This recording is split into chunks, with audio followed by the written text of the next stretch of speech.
Good morning, কেমন আছো তোমরা সবাই? আশা করি ভালো আছো, আমিও বেশ ভালো আছি। তো সকাল সকাল আজকে চন্দনেশ্বরের ভিডিও নিয়ে চলে এসেছি। এই দুদিন আগেই গেছিলাম চন্দনেশ্বর মন্দিরে, তো তারই ভিডিওটা নিয়ে এসেছি। তোমরা পুরো ভিডিওটা দেখবে অবশ্যই এবং কমেন্ট করে আমাকে জানাবে কেমন লাগছে তোমাদের ভিডিওগুলো আমার দেখতে। তো চন্দনেশ্বর আজকে এসেছিলাম পুজো দিতে। প্রথমেই এই সকাল সকাল ঘুম থেকে উঠে রেডি হয়ে নিচ্ছি, যেহেতু মানে অনেকটা দূর আমাদের বাড়ির থেকে, টোটো করে যাব। তো ওই জন্য সকাল সকাল উঠে ঘুম থেকে চান করে একদম রেডি হয়ে গেছি। আর মন্দিরে পুজো দিতে যাব, এই জন্য একটু লাল সাদাটা একটু রাখার চেষ্টা করেছি। এই জন্য এই জামাটা পরেছি। এই জামাটা কেমন লাগছে তোমরা জানিও। আর একদম সিম্পল সাজ। আর তো এটাই, এই যে আমার ফুল লুক। এটাই, গরমে বেশি কাজল টাজলও পরিনি, চোখ মুখ কেমন কালো পড়ে যায়, ওই জন্য আর বেশি সাজিনি। তো ঘরে রেডি হয়ে বসছি, টোটো এলে টোটোতে যাব। তো তোমরা জানিও আমাকে কেমন লাগছে দেখতে। এই যে আজকে যাওয়ার মেন কারণ হচ্ছে, এই হচ্ছে বাবান, আমার দাদার ছেলে। তো তারই মানত আছে, ওই ন্যাড়া হওয়ার মানত থাকে না, ওই মানত আছে। তো ওই জন্যই যাচ্ছি, বাবানের চুল ন্যাড়া হবে এর জন্য। আর আমরা সবাই ঘুরে আসবো, এর জন্যই যাচ্ছি সবাই মিলে চন্দনেশ্বর মন্দিরে।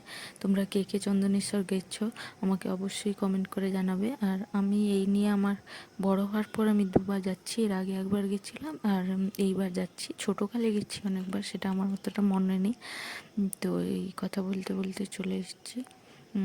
এখন দীঘার দিকে যাচ্ছি।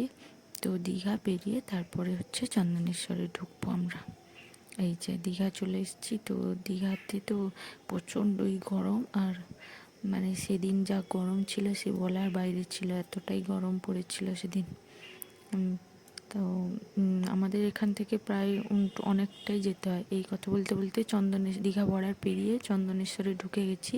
এবার সেইখানে আমাদের মন্দিরের পাশে একজন পুরোহিত আমাদের চেনা জানা আর কি, তো ওদের বাড়িতে প্রথমে যাব, সেখানে সব ব্যাগ ট্যাগ রেখে তারপর আমরা মন্দিরে যাব আর কি।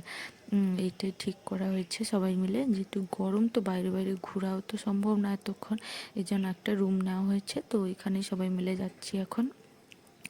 তো এই যে চন্দনেশ্বরে ঢুকে গেছি, তোমরা তো দেখতেই পাচ্ছ উড়িয়া ভাষায় লেখা আছে সব কিছু। তো তোমরা কে কে উড়িয়া ভাষা পড়তে পারো আমাকে জানাবে, আমি কিন্তু কিছুই পারি না পড়তে উড়িয়ার। তো এই যে চলে এসেছি আমরা, যেখানে নামবো সেই দিকটাই গলিতে ঢুকে গেছি এবার। তো ওদের বাড়িতে এবার যাব। তো এই যে যাচ্ছি। এই যে আমরা রুমে চলে এসেছি, রুম থেকে মন্দিরটা একদম কাছে, তোমরা দেখতেই পাচ্ছ সবাই। এই যে এখানে সবাই মিলে আমরা একটু রেস্ট করে নিচ্ছিলাম। তো জল টল খেয়ে নিচ্ছি সবাই মিলে, বাড়ির সবাই মিলেই যাওয়া হয়েছিল আর কি।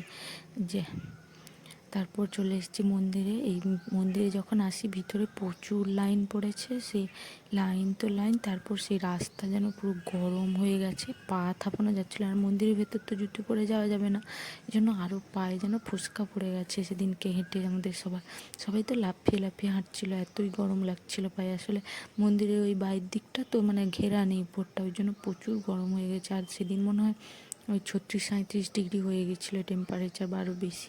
তো ওদিকে বাবান গেছে ন্যাড়া হতে, আমরা তো ভিতরে যাইনি, তো বাইরে বসছিলাম। তো মা আরই সবাই মিলে এখানে শাঁখা দেখছিল আর কি। তো ওইখানে শাঁখা দোকান আছে পাশে, তো ওইখান থেকে একটা শাঁখাও নিল আমার জেঠিমা। তো সেখান থেকে শাঁখা নিয়ে তারপর আমি তো চুপ করে বসে আছি। তো ওদিকে ওরা ন্যাড়া হচ্ছে। এই যে তো চন্দনেশ্বর ভিডিওটা অনেকটাই বড়। তো এখান থেকে বেরিয়ে পুজো দিয়ে আমরা আবার অমরাবতী গেছিলাম, তারপর দীঘা সি বিচে গেছিলাম, সেগুলোর ভিডিও পরে আসবে। তো একটা ভিডিওতে তো সবটা দেওয়া যাবে না, অনেক বড় হয়ে যাবে, তোমরা বোর হয়ে যাবে একটা ভিডিওতে দেখতে। তাই দুটো পার্টে শেয়ার করলাম, সেটা আবার পরের পার্টে আসবে। তো তোমরা জানিও তোমাদের এইটুকু পর্যন্ত ভিডিওটা কেমন লাগলো। আর পরের ভিডিওতে আবার পুজো দেওয়া, ঘোরা, এগুলো সব আসবে।